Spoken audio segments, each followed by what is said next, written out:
Hi, I'm a possum and I find garbage. And I'm on the moon today. Why? Because I felt like it. Oh look, an alien. Ah! Cat, get back here! What's this? Oh, I guess this is what I'm reviewing now. Today's garbage is The Amazing Bulk, a movie consisting entirely of actors' green screens in front of stock footage. If you were watching this video on your phone in the front seat of the short bus, you might not have realized that just based on the title, The Amazing Bulk was made as a parody of The Incredible Hulk. But it doesn't really work as a parody because, aside from there being a scientist who turns into a giant monster, it doesn't really have much in common with the story it's supposedly satirizing. By the director's own admission, it took more inspiration from Dr. Jekyll and Mr. Hyde. Now, The Incredible Hulk also took inspiration from Jekyll and Hyde, but that doesn't make The Amazing Bulk a parody of The Incredible Hulk, just like how Spaceballs is a parody of Star Wars but not Flash Gordon. Just because B and C are both rip-offs of A, that doesn't mean C is a parody of B. It just means C is another rip-off of A. You know what I'm saying? Anyway, reviewing this movie makes me feel kind of stupid because any flaws I might want to talk about are already patently obvious. But this is how I make my money, so here we go, I guess. One thing I was wondering about is if this movie was made bad on purpose in an attempt to make a cult film like The Room or Troll 2, or if it was just slapped together as a tax write-off, or if the filmmakers thought they were actually making something good and were just delusional. An interview with director Louis Schonbrun, who looks exactly how I thought he would, reveals that the budget for The Amazing Bulk was $14,000, and he paid for the entire production out of his own pocket so he could retain complete creative control. $3,000 of those dollars were spent on the sound mix. I sure as hell ain't gonna let you marry my daughter. And another $2,000 were spent on the CGI, meaning the pre-made CGI assets he got from websites like TurboSquid and Animation Factory. So if he was willing to spend $4,000 of his own money, then it's pretty safe to assume he did not intend this as a joke. In the same interview, he claims to have worked on The Thief and the Cobbler, which famously had a tumultuous production spanning from 1964 to 1993. I have no idea what he did for that movie. For all I know, he could have been the guy at the producer's office who scrubbed semen out of the carpet. But he points to that movie, which is a janky mess of mismatched styles due to having been passed from studio to studio with different executive-mandated changes over the course of nearly 3 decades, as an excuse to not care about the coherency of visual style in his own movies. He then goes on to say that people who don't like The Amazing Bulk just don't understand what he was going for. I know I didn't, that's why I looked up this interview. And that he took influence from such films as Mary Poppins and Who Framed Roger Rabbit. He says some people just can't accept live actors in an animated world, which is pretty rich considering how successful Roger Rabbit was. And he even accuses them of being jealous because they never made a movie. Well, first of all, it's a bit of a stretch to call The Amazing Bulk a movie. And second, saying you're just jealous because I made a movie and you didn't when the movie you made is The Amazing Bulk is like accusing people of being jealous of your model Eiffel Tower made of popsicle sticks and guano. But whatever you want to tell yourself, I guess. Schonbrun has only directed one other movie since The Amazing Bulk, and that was some mockbuster called Aliens vs. Avatars.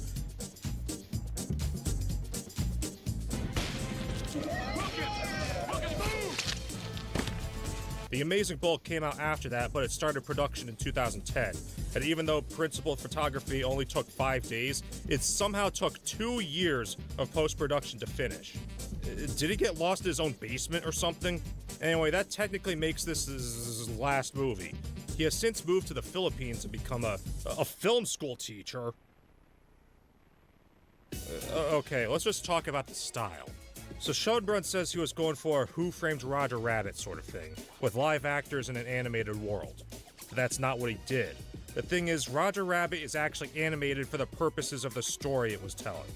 When Roger Rabbit is animated handcuffed to Bob Hoskins, it's because the story needed him to be handcuffed to Bob Hoskins.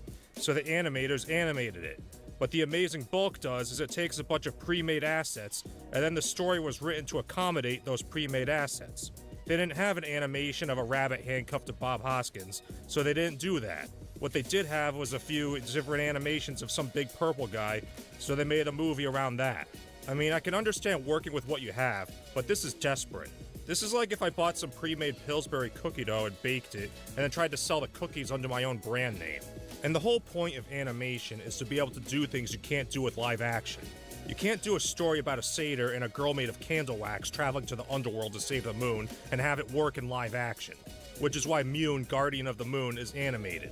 All kinds of crazy creative stuff happens in that movie, and it's only made possible by animation, which was specifically made to tell that story.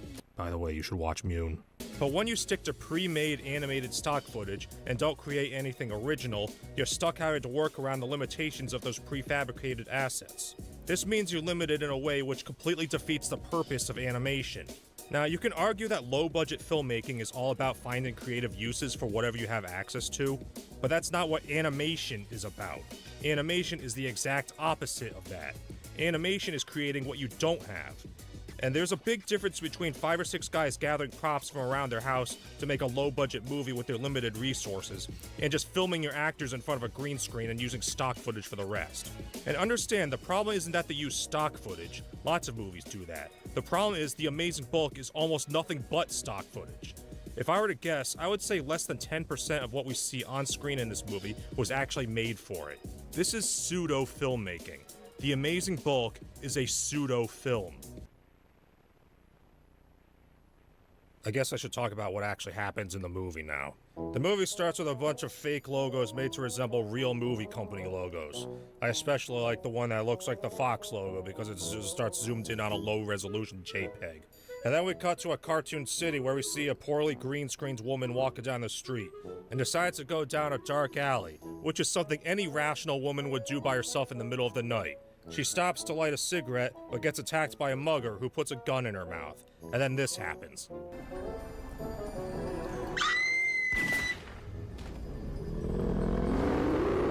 The mugger shoots the monster with a cartoon bullet. Then the monster kills him off screen and runs away the same way I used to run from my dad. This is the movie. We then fade into a title sequence in which you can see the titles written with Comic Sans. Seriously, what kind of idiot uses Comic Sans? We get some stock footage of police tape, and if I keep stopping to point out every time they use a stock asset in this movie, this video will never end. We then cut to the murder scene where the woman lays on a chalk body outline, which isn't even drawn around her. 2 detectives named Lisa and Ray see some purple blood on the ground and find a wallet with a driver's license belonging to somebody named Henry Howard. I like how they had the actor put his thumb over the name because they obviously used the actor's real driver's license as a prop. Henry Howard. Who the hell is this? It's me. But I bet we're gonna find out soon enough. We then cut to one day earlier and see 2 scientists, one of which is our protagonist Henry, who everyone calls Hank for some reason, screwing around with the stuff on the table which is so poorly green screened that one leg appears to be shorter than the rest. They complain about some serum they're working on not doing what it's supposed to, and the actors try real hard to sound like real scientists. Every time the serum turns blue, nothing ever happens to the rat. So it's about the color then? Well, I can't say for sure. I don't have the appropriate data to corroborate the research. So they've been working on this serum for 4 years, and we find out through bad dialogue that Henry has a girlfriend who he's preparing to propose to. How about Hannah? The girl with the great personality and the great assets to match? She's the best thing that's happened in these past 4 years, my friend. Okay, so these guys are friends, and one of them has a girlfriend. Thanks for telling us instead of showing it, movie. So Henry's girlfriend, Hannah, is the daughter of some guy named General Darwin, who our hero Henry is developing this serum for. He needs to finish the serum so he can get the General's blessing to marry his daughter before he can propose to Hannah. I guess because this is the 1800s, you need to get permission from a woman's father before you can marry her. Except it isn't. What exactly is this serum anyway? I mean, a serum to enhance the human body, heightening the immune system, increasing speed and strength. Thanks, clunky exposition. You know, in most sci-fi movies, when they need to explain some crazy sci-fi concept to the audience, they have an expert explain it to a layman so it'll be indirectly explained to the audience.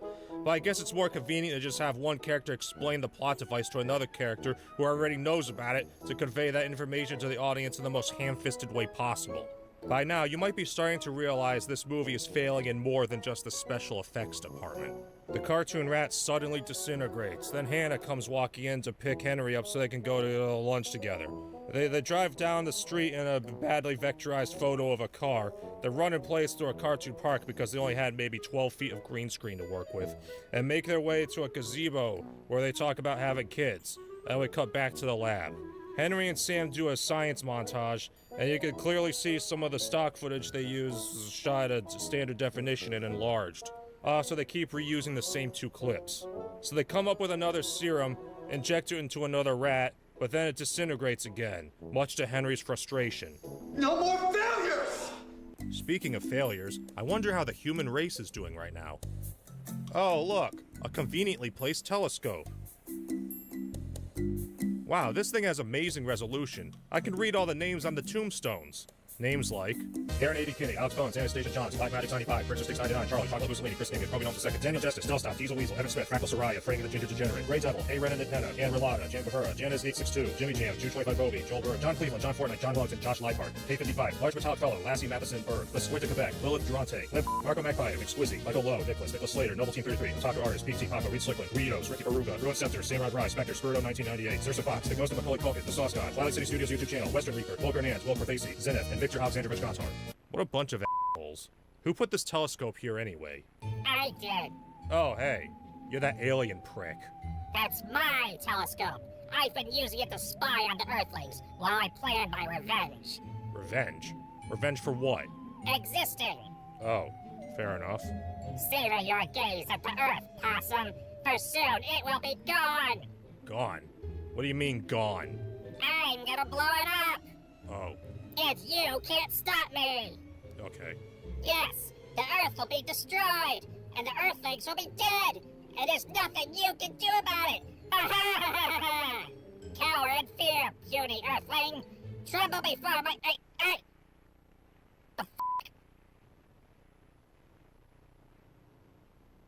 Later that night, Henry goes to General Darwin's cartoonishly opulent mansion to pick up Hannah for dinner. You know a general only makes about $200,000 a year? That's about what a dentist makes. And he lives in this huge mansion bigger than Jerry Seinfeld's. What state does he live in that he can afford a house like that? Anyway, Henry goes up to the door and does that cliche thing where he rehearses to himself what he's gonna say. Good evening, sir. General Darwin. I would love to marry your daughter. Wait. That's too quick. Hannah answers the door. Henry gives her some ugly flowers, and then they go inside and walk around until they go to run into General Darwin. I hate dust. I don't want it building up in my home. They ramble about the flowers for a second, then Hannah runs off to put the flowers in some water before they die horribly due to our culture's weird mating ritual that involves killing plants. You know flowers are technically the plant's genitals, right? Henry stays behind to talk to the general, but the general is afraid there could be spies listening inside his own house for some reason, so they go down into the wine cellar where I guess there wouldn't be any spies. And they walk in place as the background scrolls by. Henry tells the general he wants to marry his daughter, but the general doesn't take too kindly to that. You think I want a deadbeat son-in-law? Negative. He's a little pissed that Henry hasn't finished the serum yet. I sure as hell ain't gonna let you marry my daughter. So Henry gets upset and leaves. Then we cut to a spooky castle.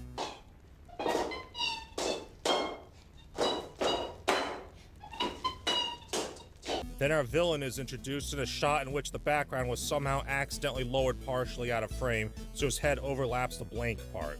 No, that's not Grimace from McDonaldland. His name is Dr. Kontlove, and he yells at his dumb bimbo of a wife, Lolita, for leaving her makeup on his antique table.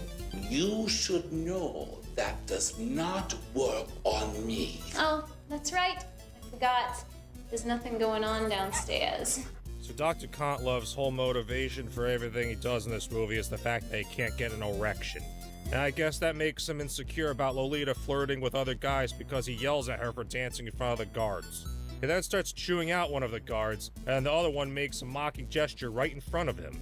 I think it was meant to look like he was doing it while Dr. Kontlove was looking away, but the movie was directed poorly. So Dr. Kontlove grabs his ray gun and uses it to turn the guard into a CGI skeleton wearing a loincloth that wasn't there before.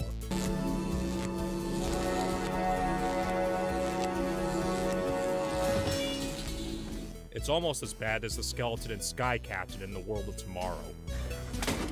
Lolita asks Dr. Kontlove about some ransom that's unrelated to the plot of this movie.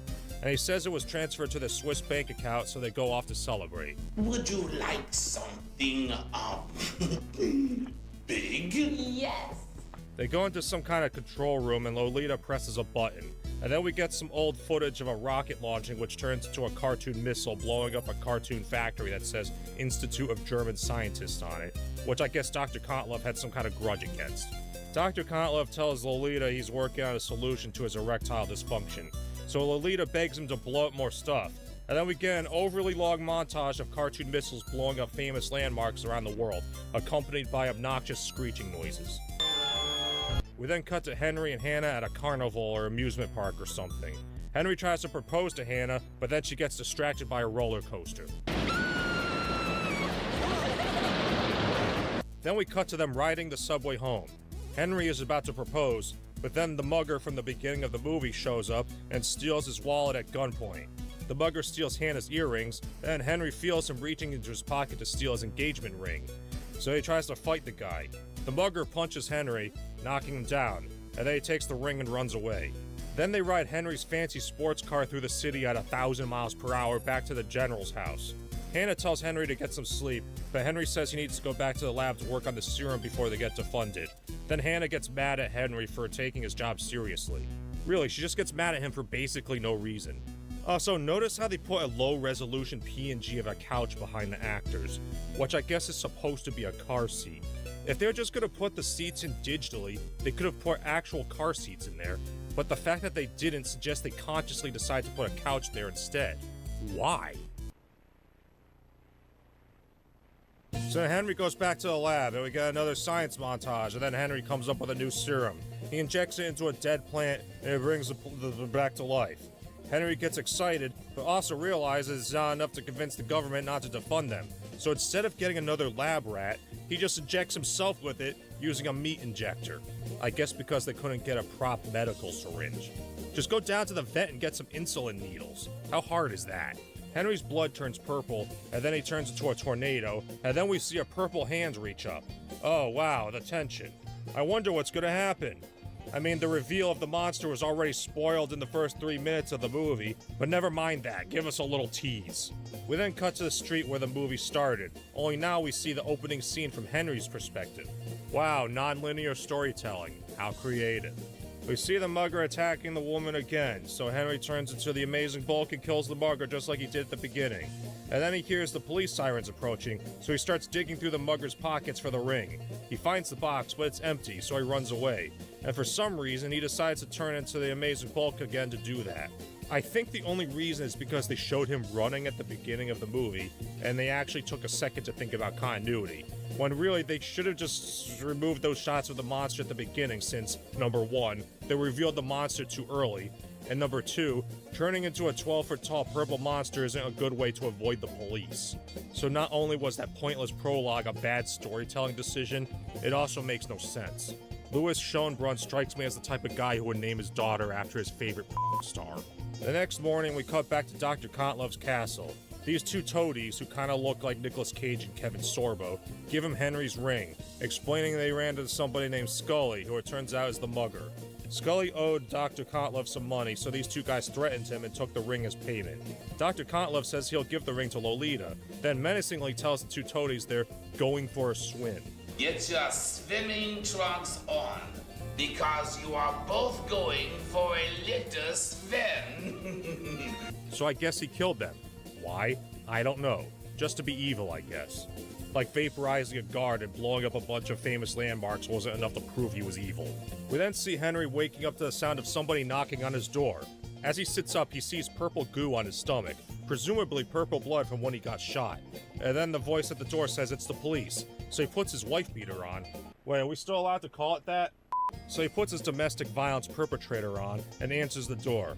Detective Ray and Detective Lisa give him his wallet, which they found next to the mugger's body because Henry was too stupid to take it back when he killed him, and ask him why that guy had it.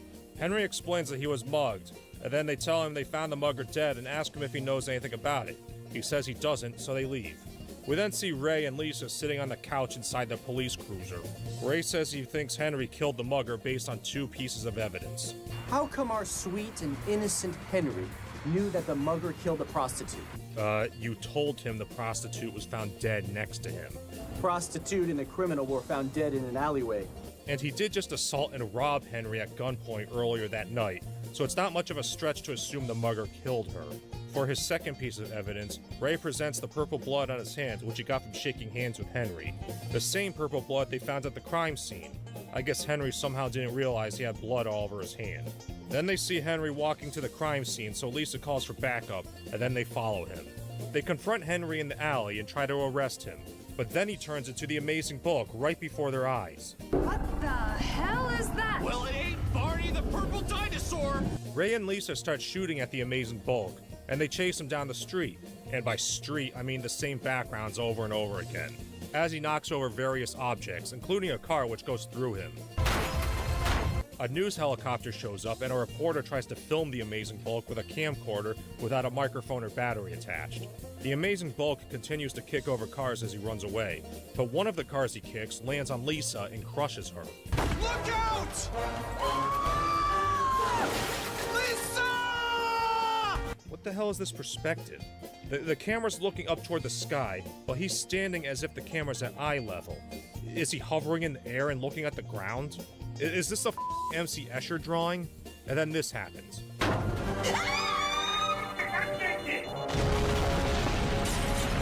Okay, so because they didn't have a pre-made animation of the Amazing Bulk crushing a helicopter, they decided to just take the actor who played Ray, color him purple, and film him grabbing a toy helicopter, which doesn't even look like the CGI one.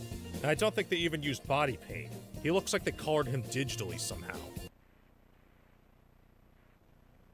Anyway, the Amazing Bulk turns back into Henry, I guess because he got tired or something. Then Ray comes up and tries to shoot him, but he's out of bullets, so he just punches him. Then some unspecified amount of time later, Henry is in prison, still wearing his street clothes.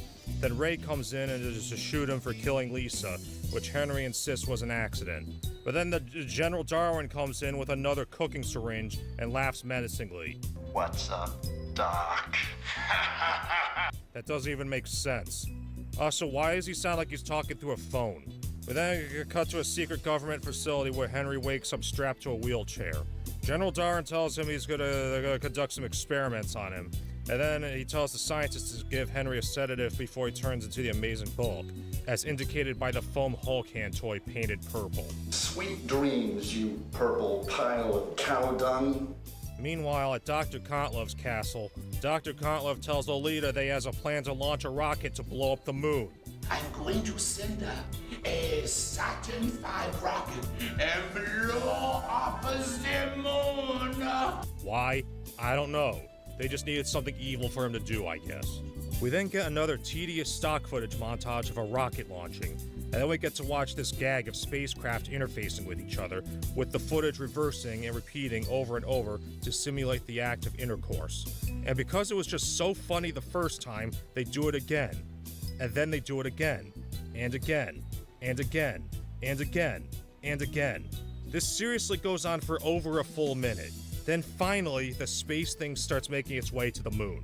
Back at the government facility, General Darwin tells Henry they found an antidote, and that he's willing to let him marry Hannah. But before he'll give it to him, he wants Henry to kill Dr. Kontlov to save the world. Henry reluctantly agrees. Sometime later, Henry jumps out of a helicopter and lands in a spooky forest. He runs in place for a while, and then we cut to Dr. Kontlov's rocket landing on the moon. Dr. Kontlov presses a button, but then a monkey pops out. Don't you just hate it when that happens? Henry walks past a golf course, a leprechaun, and a wind farm on his way to the castle. See, that's another thing. Shoehorn, or whatever his name is, said they made this movie like Who Framed Roger Rabbit. But none of the animation in this is original, so they just threw in whatever stock assets they had. And not even in a way that's conducive to the story. It's just thrown in randomly because they needed something to use in the background. Henry sees two guards and then pulls out a photo of General Darwin to make himself angry because rage triggers the transformation. Yeah, they mentioned that in passing earlier.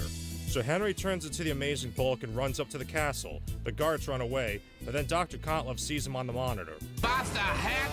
I have to use my secret weapon, Rover. So I guess Dr. Kontlov deploys his secret weapon, which is a large spherical boulder named Rover. Rover crushes one of the guards, but then the bulk chases the other guard up to the roof. And the guard just stands there randomly because they needed something to use in the background. Henry sees two guards and then pulls out a photo of General Darwin to make himself angry because rage triggers the transformation. Yeah, they mentioned that in passing earlier. So Henry turns into the amazing bulk and runs up to the castle. The guards run away, but then Dr. Kontlove sees him on the monitor. What the heck? I have to use my secret weapon, Rover. So I guess Dr. Kontlove deploys his secret weapon, which is a large spherical boulder named Rover. Rover crushes one of the guards, but then the bulk chases the other guard up to the roof. And the guard just stands there screaming for a while until the bulk steps on him. I like how the bulk keeps changing size. He can be 10 feet tall in one scene, but then 10 stories tall in another. We then cut to Lolita walking around with a sleeping mask for some reason, and not realizing it. Who turned out the lights? Lolita bumps into the bulk and, mistaking it for Dr. Kontlove, she starts feeling him up. You've grown since the last time we played. Lolita then lifts the mask, I guess because she realized she was wearing it, and sees the bulk. What have you done to your face? I love it! One pointless goblin transition later, Dr. Kontlove runs through his warehouse, I guess, until he runs into the bulk.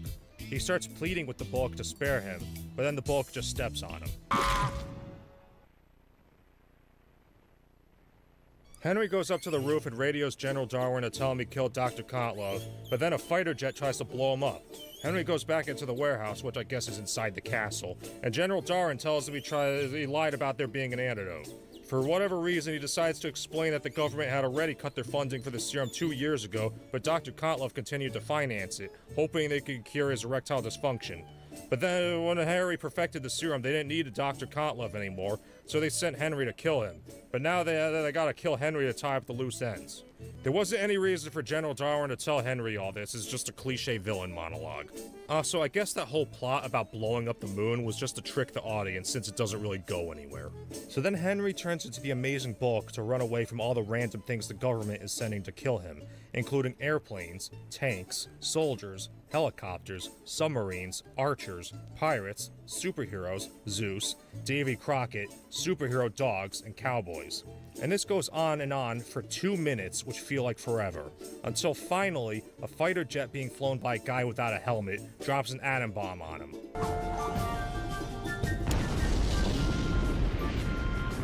General Darwin watches the mushroom cloud on a monitor, I guess because there was a camera there. But then Hannah comes in and the general tells her that Henry died just saving the world from Dr. Kontlove. No.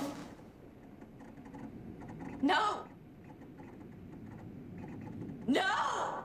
Back at the general's inexplicable mansion, Hannah wakes up in the middle of the night and finds Henry, who it turns out is still alive. Henry finally asks Hannah to marry him. She says yes, and then Henry tells her General Darwin tried to kill him. Just then, General Darwin comes in and tries to rush at the guy who has the power to turn into a giant purple monster. They fight their way to a balcony and fall off, and they both die. Yeah, Henry can survive getting shot and nuked, but falling 15 feet kills him. Sometime later, Hannah visits Henry's grave with a plastic rose. For some reason, they decide to put a drop shadow behind the off-center text on his tombstone, so it looks like it's floating in the air in front of it.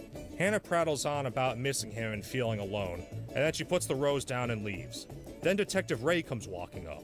I hope you're in hell, sitting on Satan's pitchfork, you unholy jerk. Ray starts pissing on Henry's grave, and somehow doesn't see the ground rumbling right in front of him. Then this happens. So that's the amazing bulk. What's all this ruckus?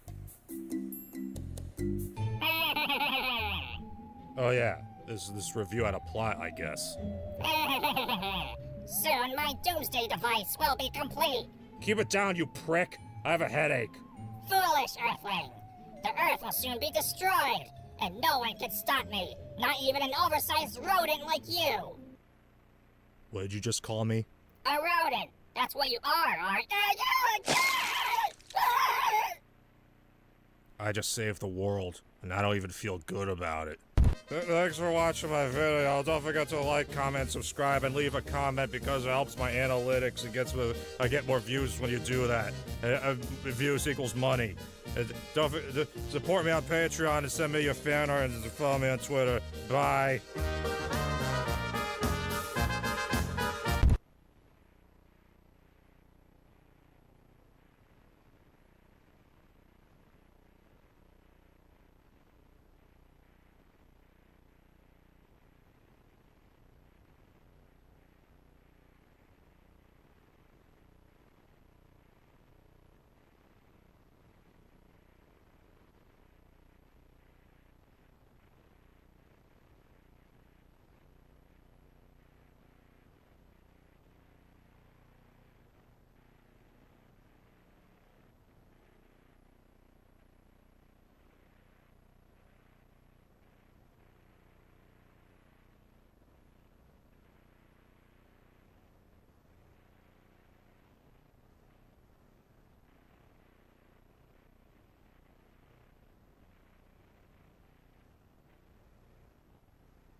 So I'm recording this shit at like 1 a.m. because I saw like maybe this shit on like TikTok 30 minutes earlier, and this shit pisses me off. Weapons, the movie made by Warner Bros. That's coming out on August 8th. The trailer that has AI animation. What the fuck, Zaslav? So if you couldn't tell by my YouTube or like my other pages, I'm an artist, I'm an animator, I'm a storyboarder. This actually takes my nerves off. And just seeing Warner Bros. Just having AI animation just in one of their movies just damn near blatantly, it makes me go insane. And now you're probably gonna be like, but dude, how can you even tell this is AI animation or even AI art at all? I'm just gonna show you some examples right here. Smooth, editing smooth, please put some examples on screen right now, or like play a clip. Or like the biggest goddamn offender is like not like at 8 seconds or like 10 seconds in the video where the little kid is trying to get up from the bed, their legs just straight up clip through the fucking blanket. No storyboard artist, no animator is just gonna let that shit slide. And throughout the entire trailer, the trailer isn't like into this kid sketching style. If you just look at it, like I'm looking at this at my monitor, and I'm like a good like viewing distance, the regular viewing distance that you're supposed to be when looking at a computer monitor. You can just see hella artifacting when you look at AI, just like animation. This baffles me. Warner Brothers has taken Cartoon Network, has multiple animation companies under its fucking belt. It has taken Cartoon Network, bought it, shut down their building, and fucking merged it. And you couldn't like ask them to like make something like this? No. You just no. You just let the motherfuckers just in doing this movie that's connected to your name, it generate fucking. And also editing smooth here. If you wanted to pull the arguments that Warner couldn't just pull some animators from like Cartoon Network or like some Teen Titans Go animators to do some animation for the movie fucking trailer, yes the fuck they can. Because remember the Harley Quinn movie thing, or like the hi, my name's Holly, my dad sold me for like a 6-pack of beer. The fucking animator who did the rough animation for that, he does animation for Teen Titans Go. Here's his page. I love his animation so fucking much. So do not bring up that goddamn argument with me. Warner is not goddamn afraid to pull shit. AI art. Am I gonna be censoring this? No, I'm not gonna be censoring this because this actually pisses me off. Why? Like, this is the most dumbest. Ooh, this pisses me off, man. And like, these AI bros about to be like, oh, why you being so pissed, man? Because this is gonna be the fucking death of fucking human creativity as we fucking see it, bro. I hate AI art so this is not even art, bro. This is image generation. If you can't draw, boo fucking who will learn. Adapt, bro. I couldn't draw when I picked up a pencil. You can learn too, bro. If you it won't happen magically. You just gotta learn, bro. And just seeing this AI animation in a movie trailer, this is unfathomable. Like, come on, man. Like, Warner, like, double check. Have somebody like y'all. You definitely have like interns, animation interns, like animation directors somewhere. If there's like any bit of animation, they should be checking it, or like double checking it. Like, who are the storyboard artists? Who is the animation director? Who is the animators? Who is the outsourced studio who did the animation? Who are the thumbnail artists? Who is the concept artists? Like, I've been rambling for damn near 5 minutes at this point, and on the audio thing, this actually just pisses me off. Don't see this fucking movie. This pisses me off. I don't like just to see the death of AI. Can be used for so many things. Creative shit is not one. Writing shouldn't be one. Medical shit should be one. Cancer diagnosis, x-rays, AI can be used for that. It should be helping people. This is just dead ass, just replacing. This low key, like, this could have been like, this entire like trailer could have multiple artists on it, but nah, it was just built off of AI, just made off of AI, just made with AI.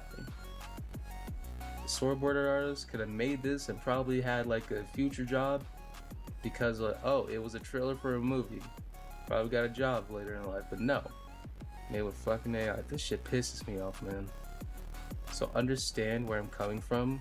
This shit can destroy lives and destroys shit and opportunities. It makes me sick to my fucking stomach. So Warner, do better and don't fall for this AI shit.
So, I wake up on a beautiful summer's day to a notie from my brody. It's this viral tweet headcanoning this random character as the older brother of Tails from Sonic the Hedgehog. Did you know who this character was? No? Well, no one else did until the past few days. This is Kobang from the new title Taiwan Cool Fox, and he bears a striking resemblance to Tails. Why were there 3.4k likes and nearly 500,000 views? Because Tails fans are famished right now, that's why. That might even go for the Sonic community too. but the last time Tails fans specifically even made a peep was like 8 years ago. Basically, his characterization was inconsistent with the previous games. This was a big topic back then. A random game gave them the biggest bone they've gotten in a while. At the end of the day, the Sonic community is going to do their thing regardless. I'm a Sonic fan, and this is the most love I've seen Tails get this past decade, so I'm low-key here for it. That low-key is going to be doing a lot of heavy lifting. You'll see why. The game itself just released on June 30th. It looks like a run-of-the-mill side-scroller with PS2 visuals. It reminds me of a mobile game. It has a light and heavy attack button that seem to both lead into a singular combo route for both buttons. There's a button for a super attack too. That's really all the game has to offer. It looks like you go through stages, beat up bosses, defeat enemies, things like that. I'm using distancing language for a reason too. I haven't played this game, and I'm not going to. I'm a struggling college student as it is. Why am I gonna be playing Taiwan Cool Fox for $17 for what, a video? Get real. My friends already know I panhandle and eat back to them. They do not need another reason to stop giving me money. Somehow though, this game has already made $6,000. Twitter hype is real, bruh. And because of Kobang's natural resemblance to Tails, attention was naturally going to be drawn to his character design. What had me confused though was this tweet. Unironically, peak character design all over that game. Are we looking at the same thing?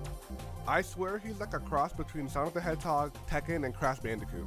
I know that because this solution on the screen only has one real solution, and guess what? That's just Kobang! Now, Kobang's a ripoff, we all know what's plain to see. At most, he's mid. Sorry to burst your bubble, guys, sorry to burst your bubble. Either way, there's supposedly peak character design all over this game. So let's take a look at them. Alright guys, here we got some of the other designs.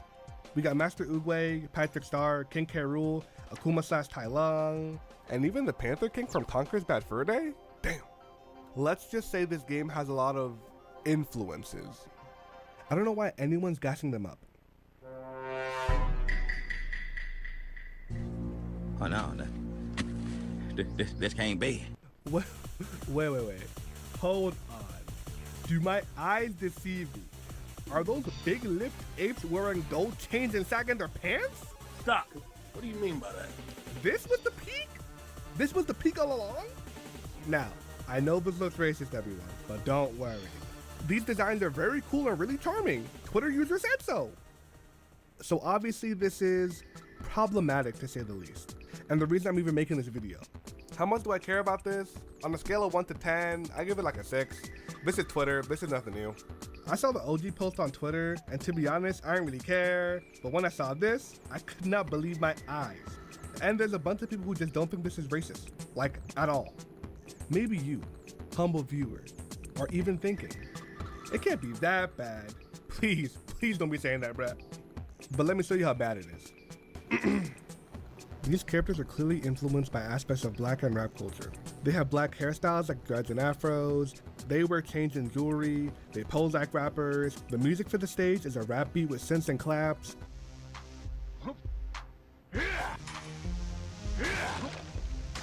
The boss's voice lines are also from Balrog from Street Fighter 4.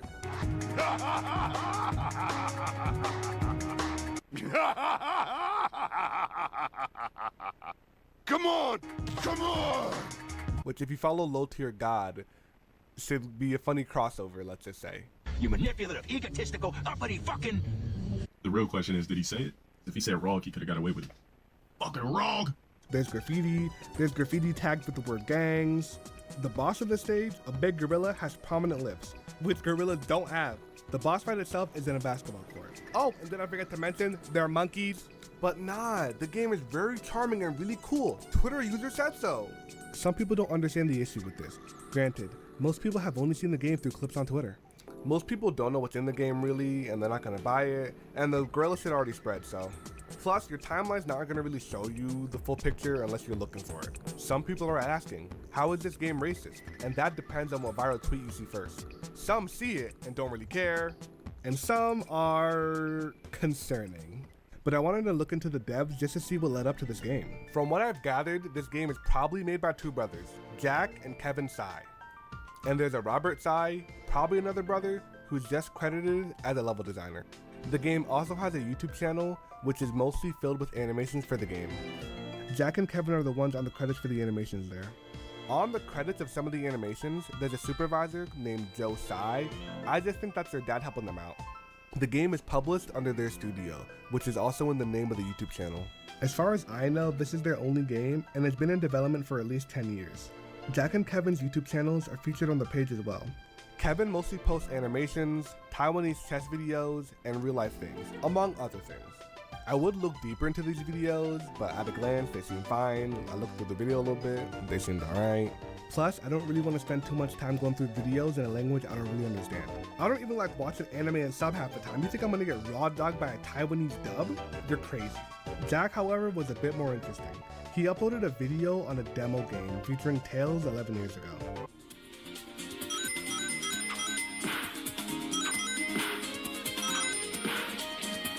In the demo, Tails is in a 3D space. He can run around, collect rings and emeralds which appear in Sonic games, and he can jump to defeat these flying dragon enemies. For the music, I don't know if it comes from somewhere, but it sounds like your average adventure level song.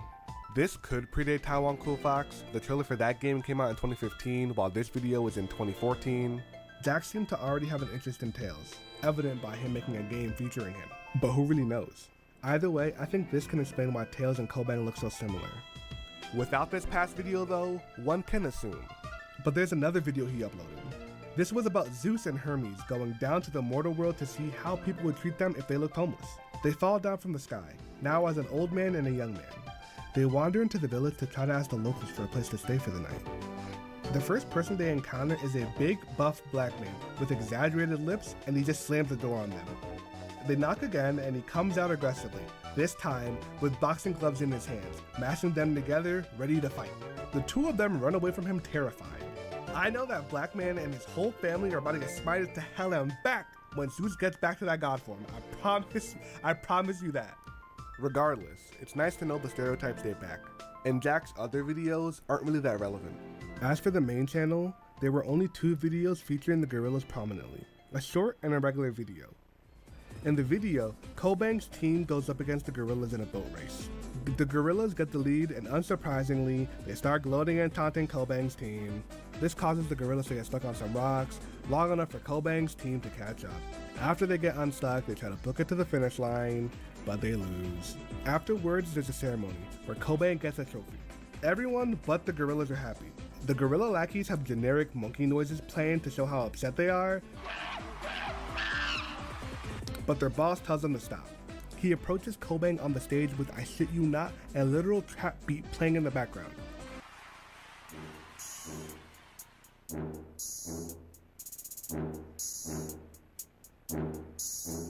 Kobang, like the Chad he is, just shrugs in that ape's face. There's no voice acting, but words aren't needed to convey what's going on in the scene. We all know Kobang's telling him one thing, and one thing only. Oh, what the fuck is wrong with this motherfucking monkey? The gorilla boss responds to this by fist bumping Kobang's chest. He goes back to his gang and tells them to all clap for Kobang. And that's the end of that video. Now, I know we had our fun here, but after everything we've seen, please let's not act dumb. Everything about these characters is a choice. The devs had to put thought into what these characters would be. For some characters, they're just straight up ripoffs of other established characters. For the gorillas, they were loaded with the most stereotypical black features. And I don't really care how monkeys get characterized in other media, to make these specific characters, monkeys and apes, is insane. Everything surrounding these characters are stereotypical and racist. There's no way around that.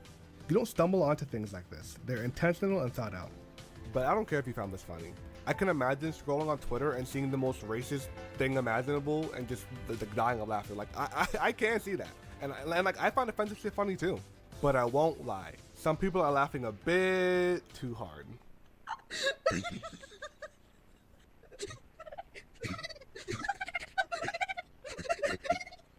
But my main thing is people acting like the racism claim has zero merit. Cause if you don't care, just say that. I'd rather you bite the bullet and say what you want to say than just to be like, what? Racism where? Don't overreact. What? I just think the discourse around this game is stupid. And Sonic fans absorbing Kobang like the most notorious level he appears in wouldn't make the clan proud is insane. People are even making fan art of him. TLDR, don't gas up bootleg and racist products because your favorite video game character finally got some attention. Now, I know we talked about some crazy stuff in this video, but please don't go out looking or trying to harass anybody in this video. There's just no point. Anyway guys, thank you for watching the video. I've wanted to make a YouTube video for like half a decade now, but I just never got around to it. I have other uploads, but they're more rambly, low effort ones. This is my first one that I actually did like any effort big on, so that's pretty good. If you enjoyed the content, leave a like. If you want to see more of me and support me, then subscribe. But thank you and bye. If you are more curious on how the game plays, I dropped a video in the description that I found that you might like. And here's that short I told you about early on. I just think it makes a great outro, so I hope you enjoy it. Give me that crown, get in my way and to be put down. It ain't your place, all this my town. If I want that shit, then I'll get it right now.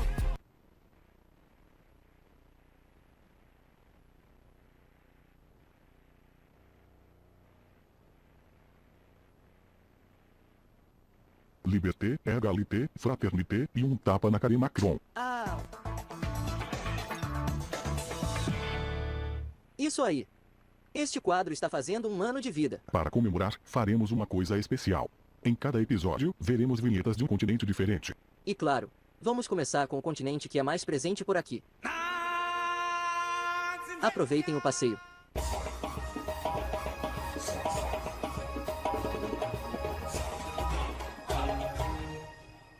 Eu acho incrível que você sai do Brasil, mas ele não sai de você. A gente vai começar com quem? Isso mesmo. TV Record Uganda. Parece recriação feita por fãs na internet. Vai, dou um desconto nessa, não ficou tão ruim assim. Pelo menos tentaram. Nossa, Record na África. Falando em Record eu tô mais por fora disso que o bigo do MBJ. Ainda tem Record na África. Já faliu a de Madagascar, essa de Uganda, e expulsaram a de Angola. Só sobrou a de Moçambique e Cabo Verde. Agora, vamos pro Le Journal do Benin. A vinheta é de 2000.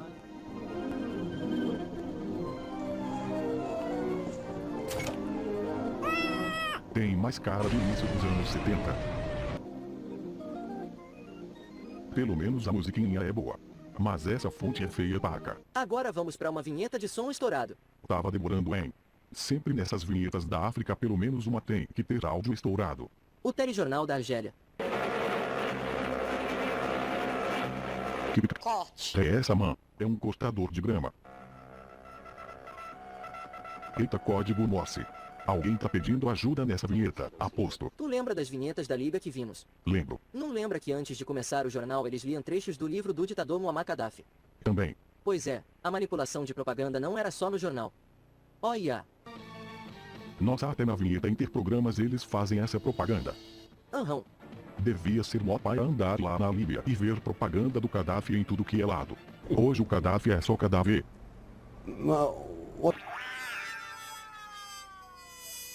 Man, se tu vivesse de piada, tu estaria falido. Eita, mar sujo da pega. Pra tá tão verde assim. Eu não entendi.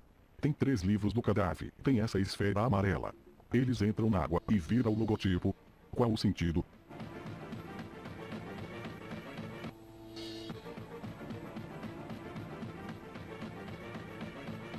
A salame que vai esfia do Abir Multishaik.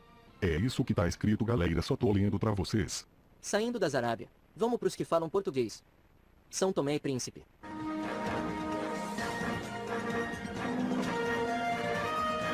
Tá até aceitável.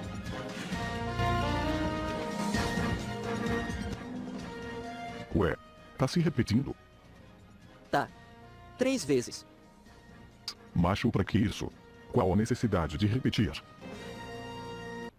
Da mesma emissora. Vamos pra vinheta que sucedeu a que acabamos de ver. Não, eles não usaram o Google Maps. Google Art.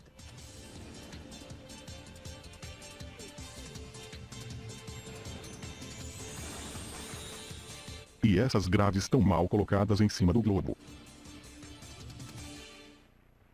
Em resumo, isso daí é aquelas brincadeiras que a gente faz no Google Maps. Google Art. Tanto faz, man.